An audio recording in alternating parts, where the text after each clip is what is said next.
Welcome to this video tutorial.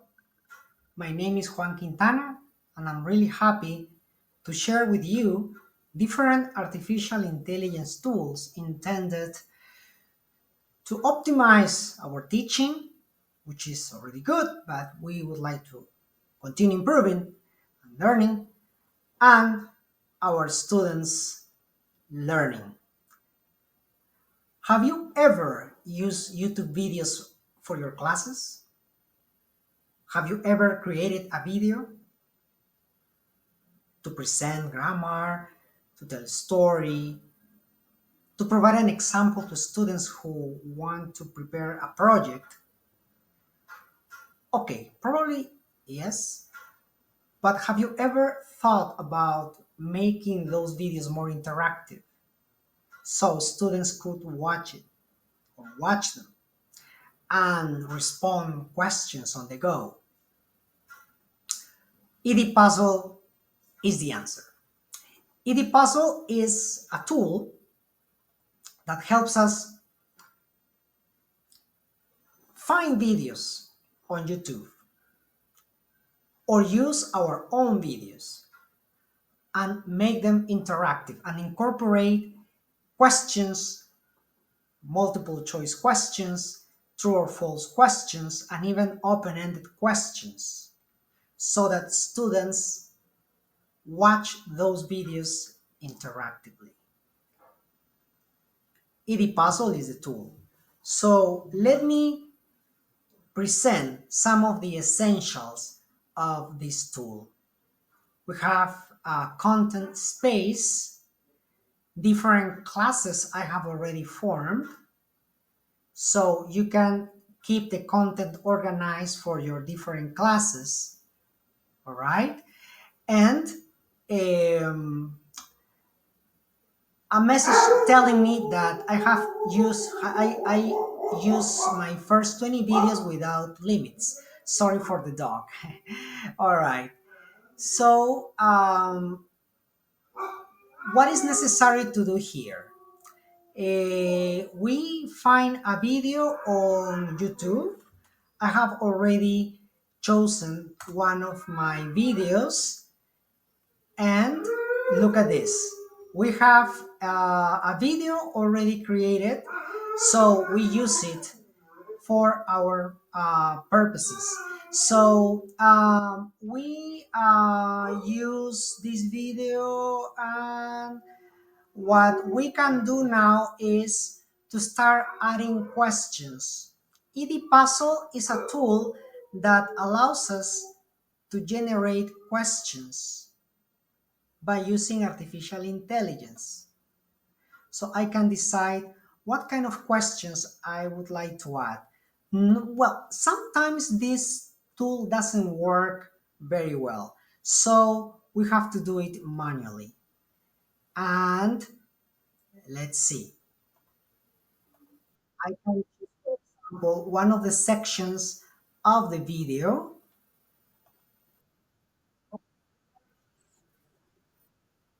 Okay, and here I can add an open-ended question so that my students are encouraged to share, openly share, if they have ever used artificial intelligence.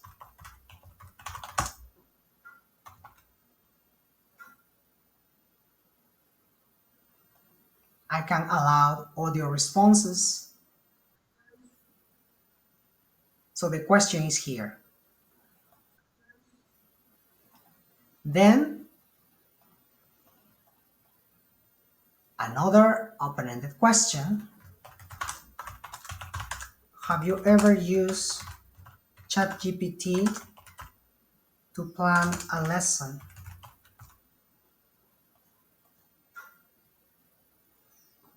Okay,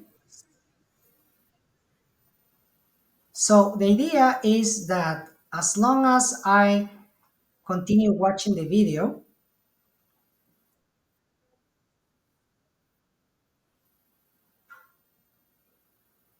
a question will pop up. All right, So the question will pop up in a moment and it will invite the students to respond. Okay? Yeah, so at this stage, I'm only editing, so it indicates that questions will pop up. Then, all right, here we are. All right, okay,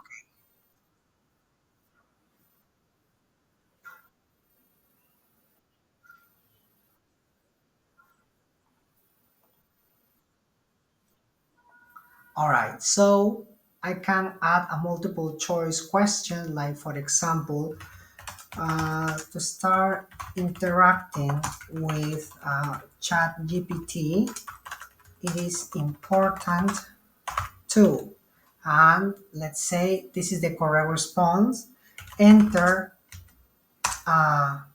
prompts correctly, or just start talking with Chat GPT.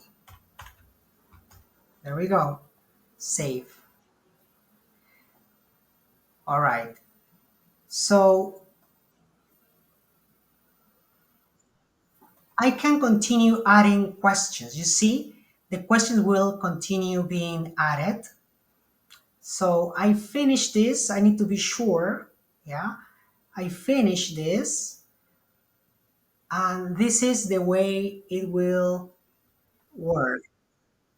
Let me just fast forward.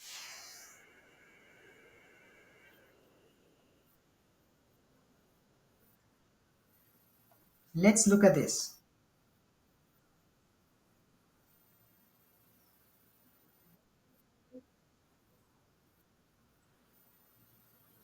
All right.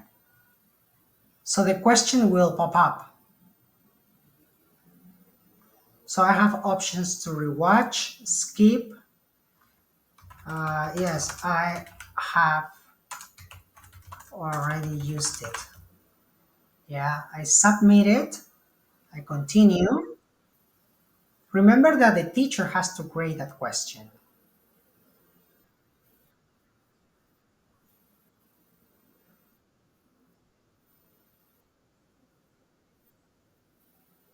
Have you ever used ChatGPT to plan a lesson? Yes, I have. I have done it recently. Of course, we need to provide some kind of rubrics for students' answers. Students need to know what kind of answers we expect from them. But essentially, the idea is that the video is no longer passive, the video is interactive.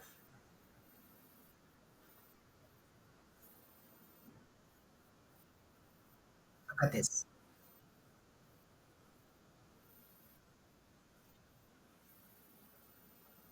To start interacting with ChatGPT, it is important to enter prompts correctly. I can rewatch the video, skip the question.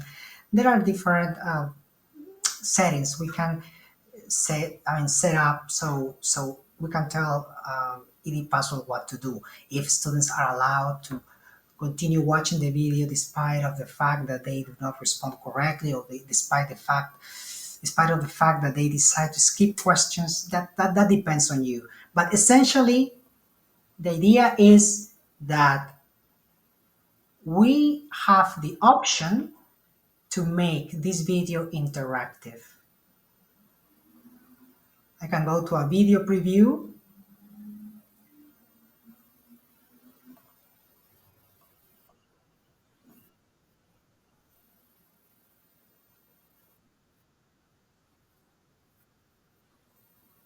Okay, all right.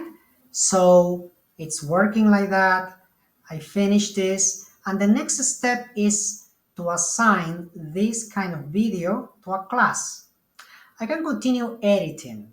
Yeah, I can continue adding questions, but essentially the video is ready for our purposes, and now I need to assign the video. So I have already created a class. I assign it to this AI workshop class, all students, next. Then I decide when I assign this. So from today, January 27th, no due date, or I can decide when the video stops. I will remain like this. Prevent skipping. Student won't be able to skip ahead in the video. Yeah, so I force the students to watch the whole video and to respond the whole thing. Attempts, well, I can decide unlimited attempts. Accessibility, students can watch videos at different speed. I enable captions in case they want to read, okay? Depending on what kind of students you have. Some students, well, study on the cell phone, so they need to activate the captions, and in that way they will be able to read while they travel, they commute. I assign.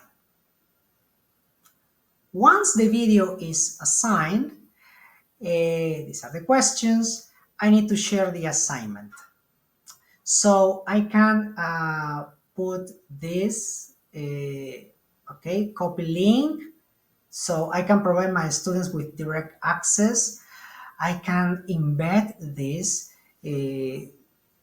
okay, and also a message will be sent to your email account, the account that is linked to Edpuzzle.